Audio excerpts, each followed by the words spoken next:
प्रस्ताव जो मैंने दिया था संशोधन, उसको बताना चाहूँगा कि क्या था। मेरा प्रस्ताव ये था कि अभी वर्तमान में क्या होगा कि जो प्रभारी मंत्री होंगे वह विश्वविद्यालय के प्रति कुलाधिपति होंगे।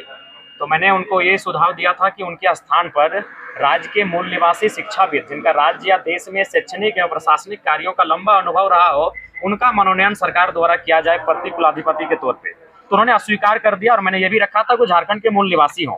तो देखिए, इससे क्या होगा कि अगर शैक्षणिक संस्थानों में अगर मंत्री प्रभार में रहेंगे, प्रभारी मंत्री अगर प्रति कुलाधिपति रहेंगे, तो कहीं ना कहीं शिक्षा जगत को भी पॉलिटिक्स में ढाल दिया जाएगा और वहाँ मैंने शिक्षा की बातें कम और पॉलिटिक्स की बातें ज़्यादा होंगी, जो मेरे अकॉर्डिंग उचित नहीं है।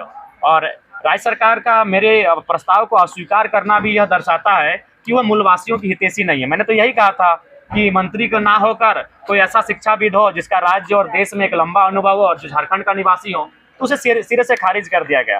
मेरा दूसरा प्रस्तावित संशोधन था आपका झारखंड प्लेटफॉर्म आधारित गिग श्रमिक विधेयक में। उसमें भी मैंने कहा था उनमें 3 प्रतिनिधि चयन करने की बात कही गई, जहां मैंने झारखंड के मूल निवासी को अंतः स्थापित किया जाए, ये प्रस्ताव मैंने दिया था, जिसको भी सरकार ने अस्वीकृत कर दिया। यानी मेरे 2 जो आज संशोधन मैंने दिया था, 2 सुझाव दिए थे सरकार को बिल में संशोधन करने का, और दोनों में मेरा सुझाव था कि स्थानीय झारखंड के मूल निवासी को वहां रखा जाए, और दोनों प्रस्ताव को राज्य सरकार ने इस विधेयक में खारिज कर दिया है।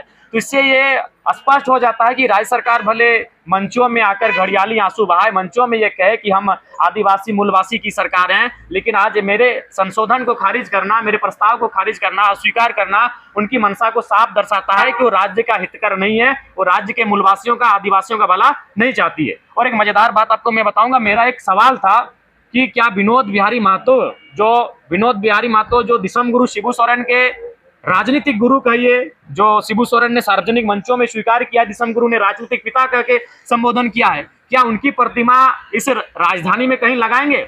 सरकार का जो उत्तर था बड़ा एकदम, मैंने उस उत्तर को सुनकर आप आश्चर्य करेंगे, सरकार का उत्तर था कि कहीं जमीन ही नहीं है।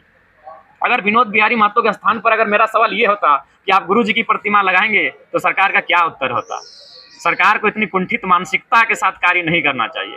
योगदान अगर गुरु जी का है तो योगदान जयपाल सिंह मुंडा का भी है, योगदान विनोद बिहारी महतो का भी है, लेकिन सवाल को यह करके खारिज कर दिया गया कि जगह ही नहीं है। आश्चर्यजनक, विनोद बिहारी महतो के लिए जगह नहीं इस राज्य में एक स्टेच्यू के लिए। घोर आश्चर्यजनक, जिस विनोद बिहारी महतो ने दिसम गुरु को अपने घर में रखा और उन्हें मैंने पढ़ाया, उन्हें राजनीति में लाया, और साफ शब्दों में झारखंड मुक्ति मोर्चा विनोद बिहारी महतो के पैसे से बना है। वह उस समय वकील थे, दिसम गुरु इतने सक्षम नहीं थे। बेशक वो एक बहुत बड़े मास लीडर थे, संथालों की बहुत बड़ी आबादी होती है, इसलिए कॉमरेड ए.के. राय और विनोद बाबू ने प्राथमिकता दी थी कि इस शख्स को बड़ा नेता बनाना, उन्होंने बना दिया। लेकिन जो पैसा लगा था वो विनोद बिहारी महतो का था, वकालती का पैसा लगा था। जो कागज और कलम और स्याही लगी थी झारखंड मुक्ति मोर्चा बनने में, वो विनोद बिहारी महतो का था।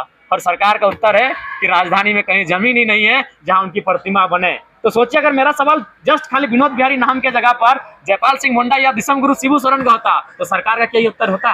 क्या सरकार को इस प्रकार से संकीर्ण राजनीति करनी चाहिए? इस प्रकार से संकीर्ण सोच रखनी चाहिए? ये दुर्भाग्य राज्य की सरकार का।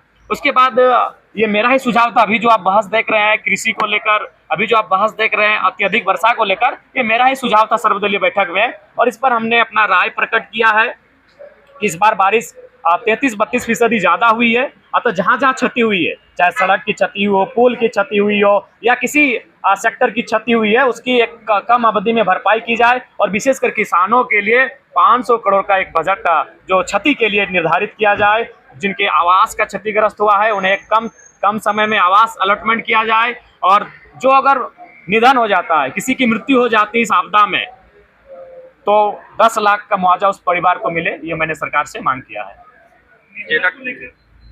क्या सिराज जी?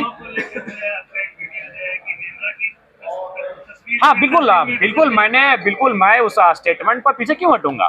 सवाल हर जगह होते हैं। मैं गुरुजी का सम्मान करते हुए मैंने सवाल पूछा कि 10 दिन में अगर एक गांव की तस्वीर सुधारी जा सकती है, तो क्या 25 सालों में झारखंड के आधे गांव की तस्वीर नहीं सुधारी जा सकती है, और अगले 10 सालों में बाकी गांव की तस्वीर नहीं सुधारी जा सकती है? मैंने ये तर्क दिया है और मैं अपने इस तर्क पे कायम हूँ।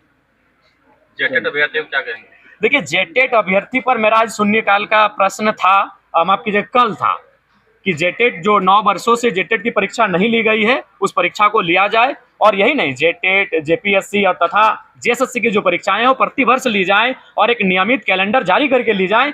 मैंने ये सरकार से मांग किया है शून्यकाल के माध्यम से। अच्छा, पूर्व मुख्यमंत्री चंपई सोरेन ने कहा है कि रिम्स 2 का जो निर्माण हो रहा है वो गलत जगह पे हो रहा है। जनता उसका निर्णय लेगी, जनता तय करेगी और इसके साथ ही आने वाले समय में वो लाखों लोगों के बीच में बैठेंगे। साथ ही उनका ये भी कहना है कि ये सरकार आदिवासियों के ऑपोजिट जो नहीं, ये सच्चाई है गरिश्मा जी। आज मेरा प्रस्ताव मैं लेके आया था विधेयक संशोधन में, उन दोनों प्रस्ताव मैंने स्थानीय व्यक्ति का ही सुझाव किया था, दोनों प्रस्ताव को अस्वीकृत कर दिया गया। तो ये स्पष्ट है राज्य सरकार की मंशा कहीं ना कहीं राज्य के मूलवासी आदिवासियों के विपरीत ही है और उसी दिशा में कार्य कर रही है। तो आदिवासियों को तंग कर रही है ये सरकार? बिल्कुल तंग कर रही है। सिरम टोली आपने देखा, आपने सूर्या हंसदा इनकाउंटर देखा, आपने नगड़ी का मामला देखा। बिल्कुल आदिवासियों को, आदिवासी राज्य में आदिवासी मुखौटा पहनकर राज्य की सरकार तंग कर रही है, परेशान कर रही है, प्रताड़ित कर रही है। धन्यवाद।